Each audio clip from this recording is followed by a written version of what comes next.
اس کا دل تیزی سے دھڑکنے لگا۔ ایک منصوبہ اس کے ذہن میں بننے لگا۔ بہت خوبصورت ہے، اس نے مصنوعی دلچسپی سے کہا، اور آہستہ آہستہ کھڑکی کی طرف بڑھنے لگی۔ زیان اس کی حرکت کو خاموشی سے دیکھ رہا تھا۔ جیسے ارشین کھڑکی کے قریب پہنچی، اس نے ایک بھرپور قوت سے اسے کھولنے کی کوشش کی اور باہر چھلانگ لگانے کے ارادے سے آگے بڑھی، لیکن کھڑکی ٹس سے مس نہ ہوئی۔ اس نے دوبارہ کوشش کی مگر بے سر۔ وہ بلٹ پروف شیشہ ہے اور یہ کھڑکیاں کبھی نہیں کھلتی۔ زیان کی پرسکون آواز اس کے پیچھے سبری۔ میں نے کہا تھا نا، کوشش مت کرو۔ ارشین نے مایوسی اور بے بسی کے عالم میں مڑ کر اسے دیکھا۔ اس کی آنکھوں میں وحشت تھی۔ زیان کے چہرے پر اب بھی وہی ٹھہراؤ تھا اور وہ اس کی طرف پڑا اور اس کے کان کے قریب سرگوشی کی۔ تم نہیں جانتی ارشی کہ میں نے تمہیں کن گدھوں سے بچایا ہے۔ ایک دن تم میرا شکریہ ادا کرو گی۔ یہ کہہ کر اسے بازو سے پکڑ کر واپس کمرے کی طرف لے جانے لگا۔ ارشی نے خود کو چھڑانے کی کوشش کی لیکن اس کی گرفت آ ہی نہیں تھی۔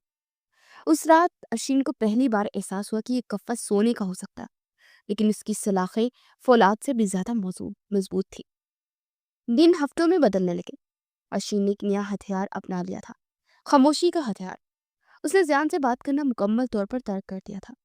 اس کے دیے ہوئے کپڑے نہیں پہنتی تھی، اس کی لائی ہوئی کتابوں کو ہاتھ نہیں لگاتی تھی اور کھانے کی ٹرے کو ویسے کا ویسا واپس بھیج دیتی تھی۔ یہ اس کی خاموش جنگ تھی، اپنے وجود پر اپنا اختیار قائم رکھنے کی ایک آخری کوشش۔ وہ جسمانی طور پر کمزور ہوتی جا رہی تھی۔ اس کی آنکھوں کے گرد گہرے ہلکے پڑ گئے تھے، لیکن اس کی آنکھوں میں جلنے والی نفرت کی آگ مدھم نہیں پڑی تھی۔ زیان روز اس کے کمرے میں آتا، وہ اس سے باتیں کرنے کی کوشش کرتا، اسے دنیا جہان کی خبریں سناتا، لیکن ارشین کی طرف سے پتھر جیسی خاموشی کے سوا کوئی جواب نہ ملتا۔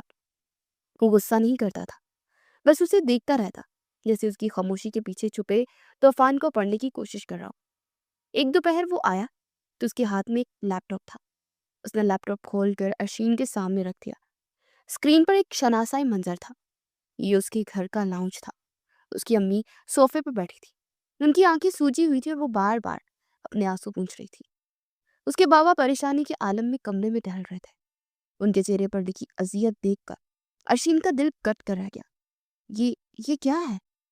کئی دنوں بعد اس کی زبان سے پہلا لفظ نکلا، تمہارے گھر پر لگے خفیہ کیمروں کی لائیو فیڈ۔ زیان نے سکون سے جواب دیا، وہ تمہاری جدائی میں ہر پل مر رہے ہیں ارشین، تم ایک شیطان ہو۔ وہ چیخی۔ زیان نے اس کی بات کو نظر انداز کر دیا۔ دیکھو انہیں، وہ پہلے ہی کتنے پریشان ہیں۔ اگر انہیں یہ خبر ملی کہ ان کی بیٹی نے کسی نامعلوم مقام پر بھوک ہڑتال کر کے اپنی جان دے دی ہے تو ان کا کیا ہوگا؟ اس کی آواز میں ٹھنڈی دھمکی تھی۔ میں یہ خبر ان تک پہنچانا نہیں چاہتا، لیکن اگر تم نے کھانا نہیں کھایا تو مجھے تمہاری حادثاتی موت کی اطلاع دینی پڑے گی۔ فیصلہ تمہارا ہے۔ ارشین ساکت رہ گئی۔ یہ شخص جانتا تھا کہ اس کی دکھتی رگ کون سی ہے۔ وہ اپنے والدین کی تکلیف برداشت نہیں کر سکتی تھی۔ اس نے زیان کو نفرت بری نظروں سے دیکھا، جس میں مکمل شکست کا اعتراف تھا۔ اس کی خاموش جنگ آج ختم ہو گئی تھی۔ وہ ہاری نہیں تھی، اسے ہرایا گیا تھا۔ کھانا لاؤ، اس نے کامتی آواز میں کہا۔ زیان کے چہرے پر اطمینان کی ایک ہلکی سی لہر آئی اور چلی گئی۔ اس نے بنا کچھ کہے سر ہلایا اور باہر نکل گیا۔ تھوڑی دیر بعد ملازمہ کھانا لے کر آ گئی۔ ارشین نے بے دلی سے نوالے توڑنے شروع کر دیے۔ ہر نوالا اسے زہر لگ رہا تھا، لیکن وہ جانتی تھی کہ زندہ رہنے کے لیے، اپنے والدین کو مزید اذیت سے بچانے کے لیے اسے یہ زہر پینا ہی پڑے گا۔ اس واقعے کے بعد ارشین نے کھانا پینا تو شروع کر دیا تھا، لیکن وہ ایک زندہ لاش بن کے رہ گئی تھی۔ وہ گھنٹوں کھڑکی سے باہر ایک ہی نقطے کو تکتی رہتی۔ اس کی ہنسی، اس کی شوخیاں، سب کچھ جیسے اس اغوا کی رات ریسٹورنٹ کے باہر ہی رہ گیا تھا۔ زیان اس کی حالت سے بے خبر نہیں تھا۔ وہ محسوس کر سکتا تھا کہ اس نے ارشین کی روح کو زخمی کر دیا ہے۔ ایک رات جب وہ مسلسل ایک ہی جگہ بیٹھے بیٹھے تھک گئی تھی تو زیان اس کے کمرے میں آیا۔ باہر بہت ہبس ہے کہ تم چھت پر چلنا پسند کرو گی؟ ارشین نے کوئی جواب نہیں دیا، لیکن اس کی آنکھوں میں ایک لمحے کے لیے جو چمک آئی وہ زیان نے دیکھ لی تھی۔ وہ خاموشی سے اٹھ کر اس کے پیچھے چل پڑی۔ چھت بہت وسیع تھی اور چاروں طرف اونچی دیواریں تھیں، لیکن آسمان صاف نظر آ رہا تھا اور ٹھنڈی ہوا چل رہی تھی۔ مہینوں بعد کھلی فضا میں سانس لینا ارشین کو عجیب سا لگا۔ وہ ایک کونے میں جا کر کھڑی ہو گئی۔ زیان اس سے مناسب فاصلے پر دوسری طرف کھڑا تھا۔ دونوں کے درمیان ایک گہری خاموشی حائل تھی۔ تبھی اچانک آسمان پر بادل امڑ آئے۔ تیز ہوا چلنے لگی اور بادل زور سے گرجا۔ بجلی چمکی تو ایک لمحے کے لیے ہر طرف روشنی ہو گئی اور اگلے ہی پل پورے کمرے کی بتیاں بجھ گئی۔